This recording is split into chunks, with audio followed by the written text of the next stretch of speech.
All right. Well, welcome to the CXPS 2022 Q&A. I'm Ryan Sedan from Client Savvy. Thank you all for joining us today. We have our guest, Vanessa Pelletier from DAHLIN, who is here to share some of the updates and news of the work she's done for her CX-cellence award-winning CX effort over at DAHLIN. Always great to have an award-winning firm come and share their secrets and tell their story with us and give all of you a chance to ask questions along the way. So those of you new to this community, good to see you. If you have any other questions, you can check us out at clientexperience.org. And also want to specifically thank the firms that are sponsoring the Client Experience for Professional Services community. Of course, it was founded by Client Savvy. And we have several other great sponsors who have contributed. A&E Engineering, Brain Consulting, the Zweig Group, Newman Munson Architects, Withers Ravenel, and AXA Imaging. So thank you to all of our sponsors for being part of our success. So Vanessa, I'll turn this over to you, and we'll look forward to, I understand you've got a couple of slides to share with us, and then people can just ask some questions. Great. Thank you, Ryan. And hello, everyone. Good afternoon. It's still morning here on the West Coast in California. But really happy to be here. So I do have some slides to share, but before I do that, I'll just give you a quick summary of what our submission was and what we've been doing over the last couple of years. So our client relationship champion initiative is currently being implemented, and it started as part of our 3-year strategic plan in 2020. So that's going through the end of this year and informing us going into the 2023 strategic planning. So it all started in shelter in place during COVID. Everything was shut down here in California. And we took that as an opportunity to reach out to our clients and get some feedback through one-on-one interviews, mostly Zoom.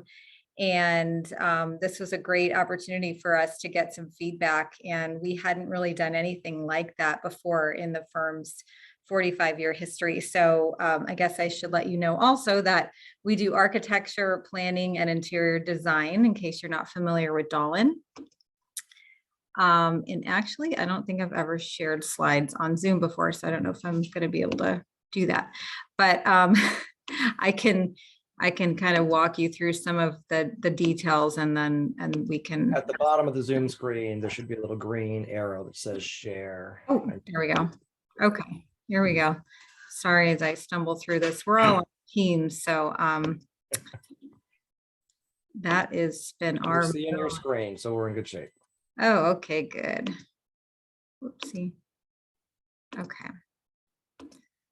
All right, so here we are, client relationship champions.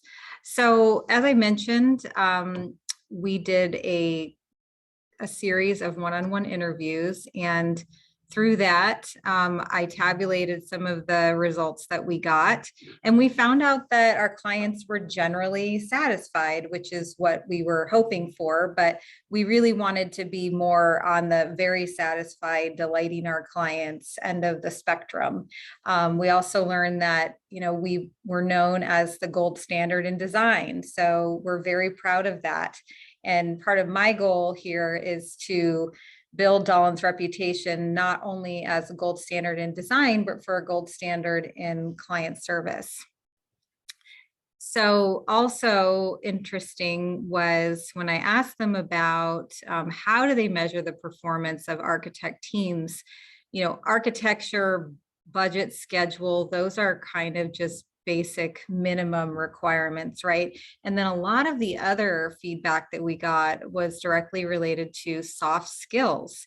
So communication was a big one, listening, ease of executing, meeting the needs, that kind of thing.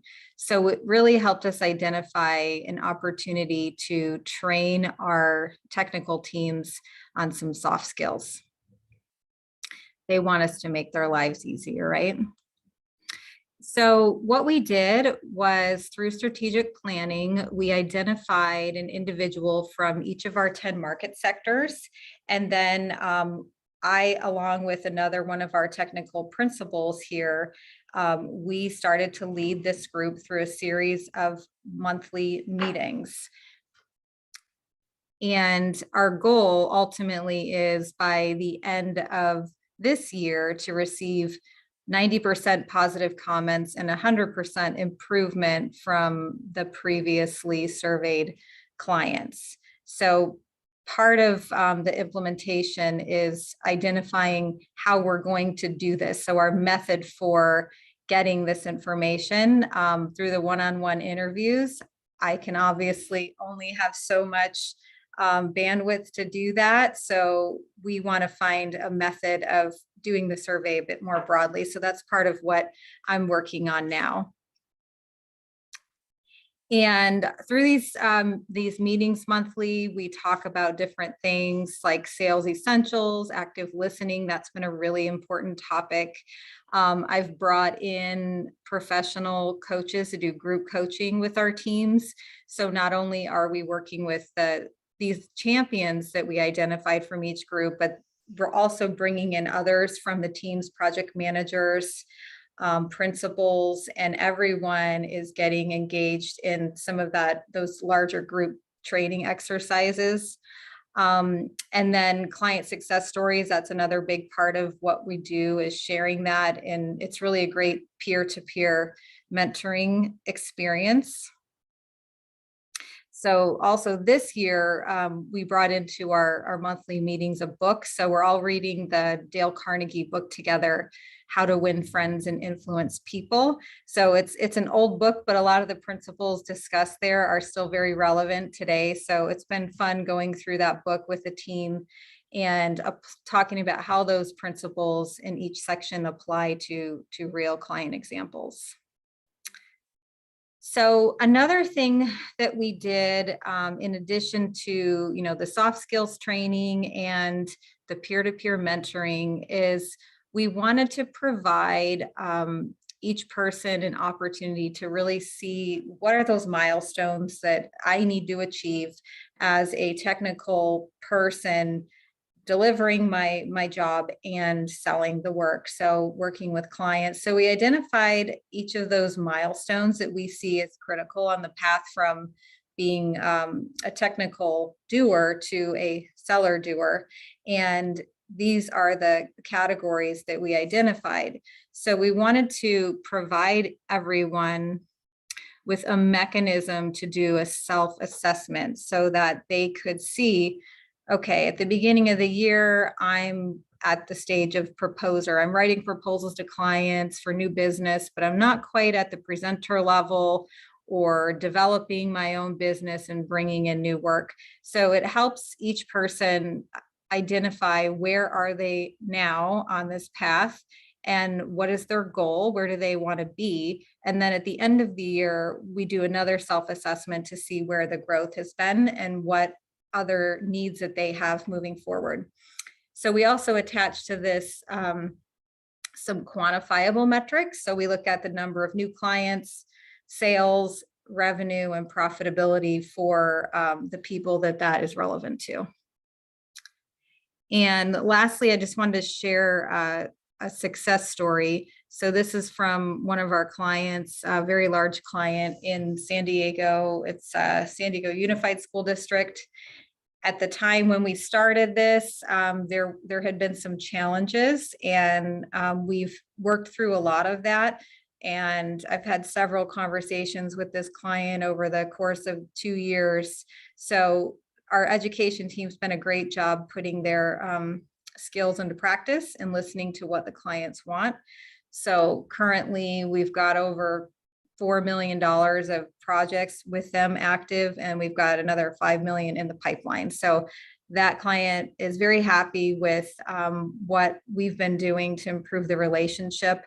And I think a lot of it has to do with the focus that we've had on the client experience and getting their feedback and finding ways to improve and apply that and share that throughout the firm.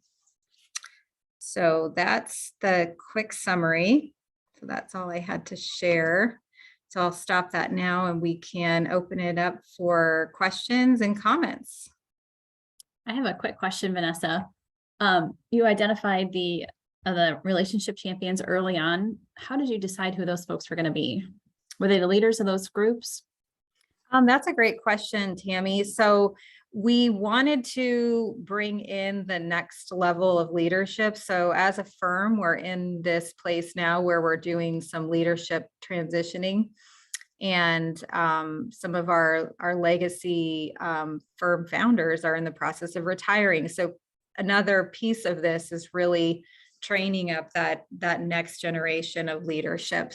So we worked with the sector leaders to identify who those rising stars were and people that we really wanted to invest in, and people who were willing to put the time and the effort in, because some people are less amenable to this kind of thing, as you know. So we wanted to start it out with a group that would be moldable and willing and excited, and then we took it from there.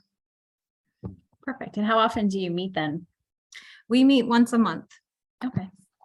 Yeah, so last year we started this, so in 2021, so we had a group that went through every month last year, and then this year in 2022 we started with a new group of people. Did you happen to do any follow-up surveying of that group just to see what they thought of the program? We did, yeah. So that's where the self-assessment tool came. That's how that came about. So they helped us identify where they wanted to focus and needs that they had. And then we used that tool to get their feedback and ask them what was most helpful in getting you to your goal.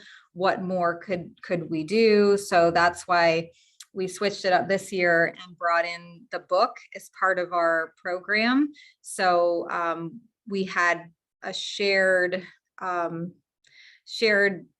text, if you will, to go through. And I think that's been really helpful. So we do get feedback as we go as well. It's an iterative process. Can I ask one more question before I monopolize all the time here? That's fine. Yeah, we got a small group, so go for it. So what would you say were some of the things that you would have done differently if you were, what was some of those lessons learned that you would have changed? That's a good question. Nobody's asked me that before. Well, I would really like to be able to get more feedback. So I think that's where we're at now. When we did the original client satisfaction interviews, I didn't really want to call it a survey because it wasn't a survey in the sense that we didn't send out a survey. I had a list of questions that I went through with everyone, but I would love to have had broadened that a little bit. But I think given where we were with the culture of the firm and the leadership at the time, that was all that they were really open to. Yeah. And I think we were very transparent in sharing the feedback with the leadership group. And I would like to be able to share more of that feedback throughout the firm. So I think that's what I'd like to work on next, is finding a way to deliver to more people, because we're really relying on the champions from each group to take that information and then go back to their teams and to share it. So I'd like to find a way to draw more people in. Awesome. Thanks for sharing that. That was really great. Yeah, I got a lot out of that. Thank you. Great. What firm are you with, Tammy? I'm with Environmental Design Group in Ohio. So we have offices all over the state, but looking to branch out and trying to use CX to do that. Great. Yeah. Thanks for your questions. Yeah, no problem. Thank you. Vanessa, I wanted to ask, and you kind of touched on this answering Tammy's question, are any of these processes or even line of questioning that you're using to develop leadership going to be used to then develop new talent that's coming up so they can eventually get to those leadership roles? Yeah, that's a great question, Alan. I'm working closely with our director of people and culture at DAHLIN. So I'm on the executive team, and that's one of the the great things here is our culture.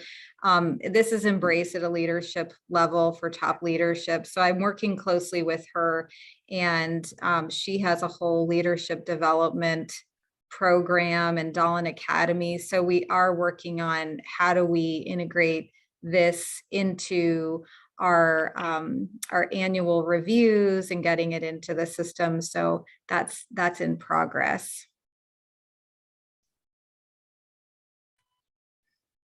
What firm are you, Alan? Oh, I'm with Client Savvy. Oh, you are. Okay. I don't know if I met you in person at the conference. Maybe not. Thank you, Alan.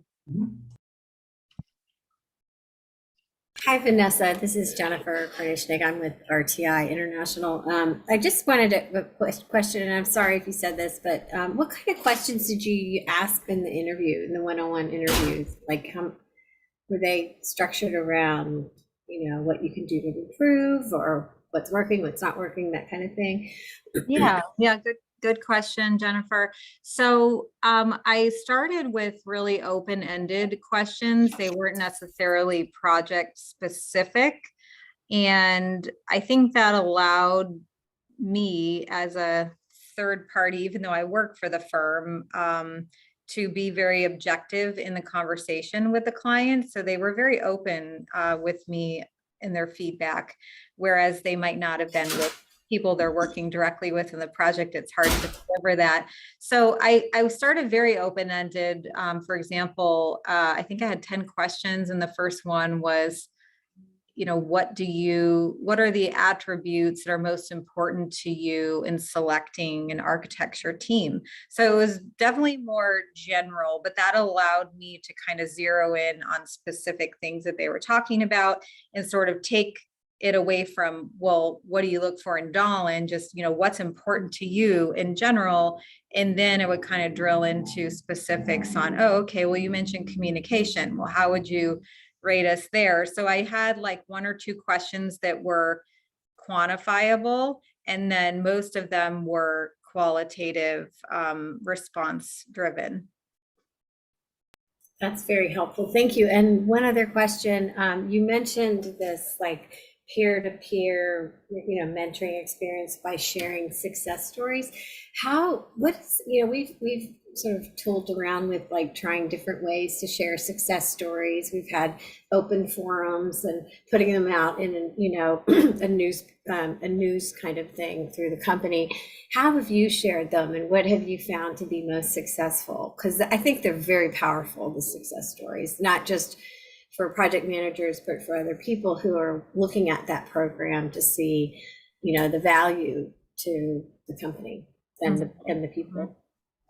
Yeah, that's a great question, Jennifer. So I facilitate a lot of our group meetings at the firm.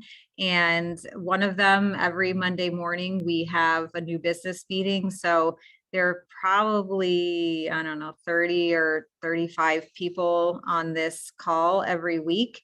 And following that, I have a sales meeting with a group of people as well. So I take that opportunity to share the success stories there and the debriefs on a regular basis. So as it comes in, I'll share it.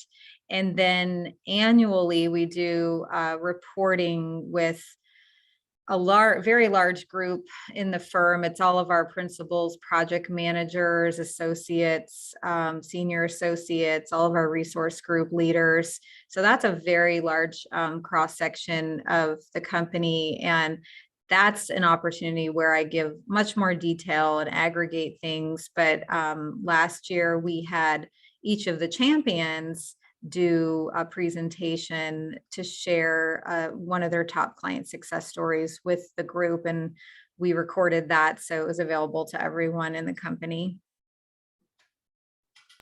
Thank you. That's really helpful. You're welcome. Some great questions so far. They've had you thinking, Vanessa. Yeah. Sorry, this is Erin. Sorry, my camera's not working today, so it's having a day, but I just had a couple questions for you as well.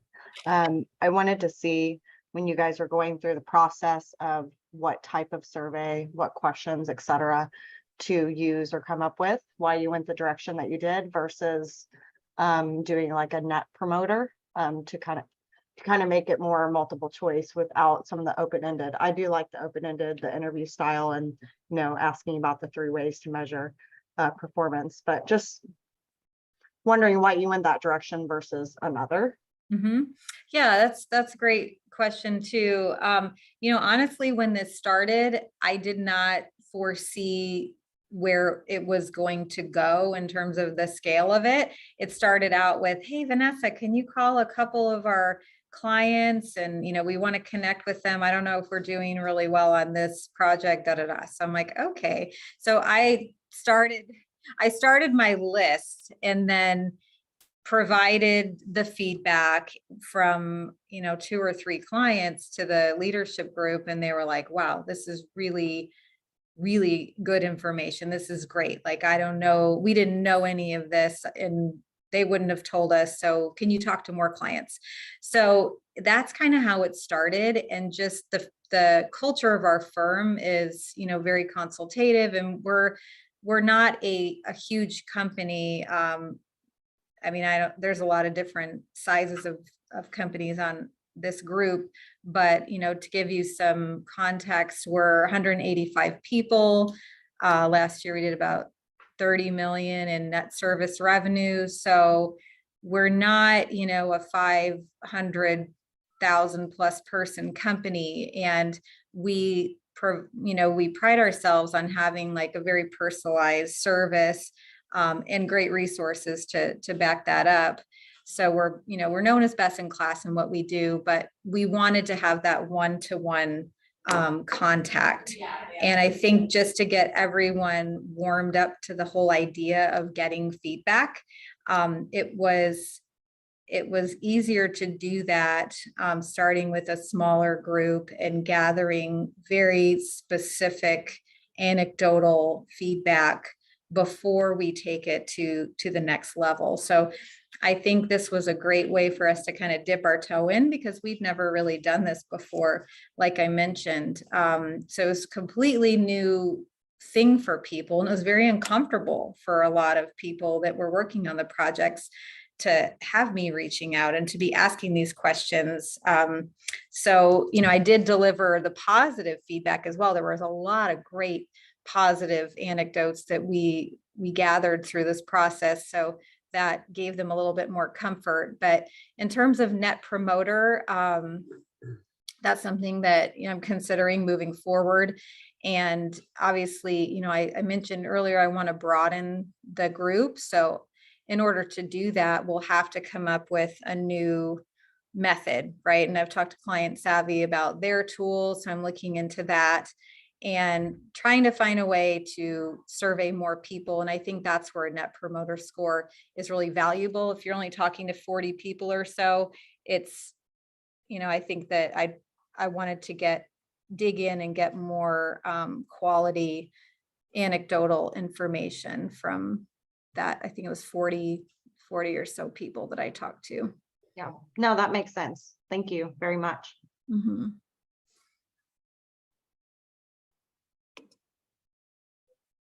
Any other comments or questions from anyone?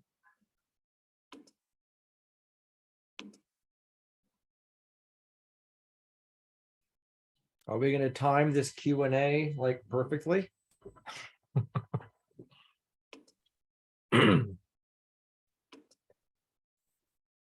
All right.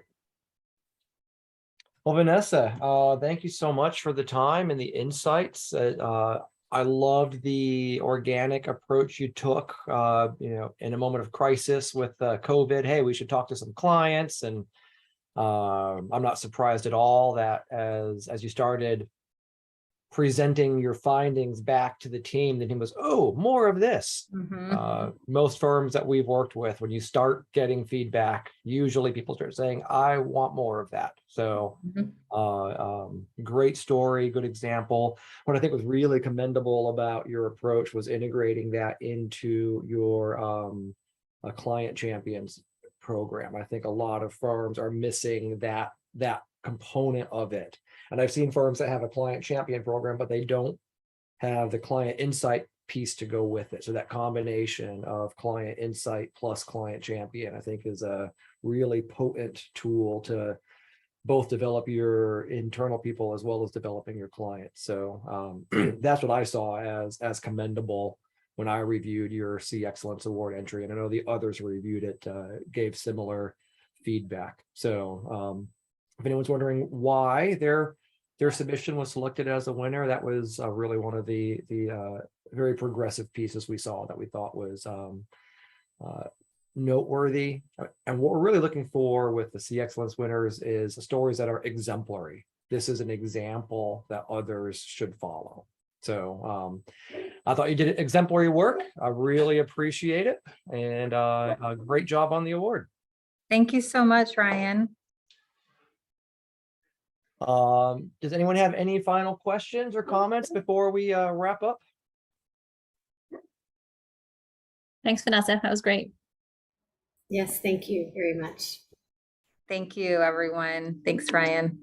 All right, well done, everyone. Thank you. I appreciate it. We'll see you guys next time, and be looking for some upcoming announcements real soon for what's going on with CXPS 2023. So dates and locations should be selected in the next week, and we'll have more details coming. So hope to see you guys all then. Thanks. Have a great day. Well, thanks, guys. Bye.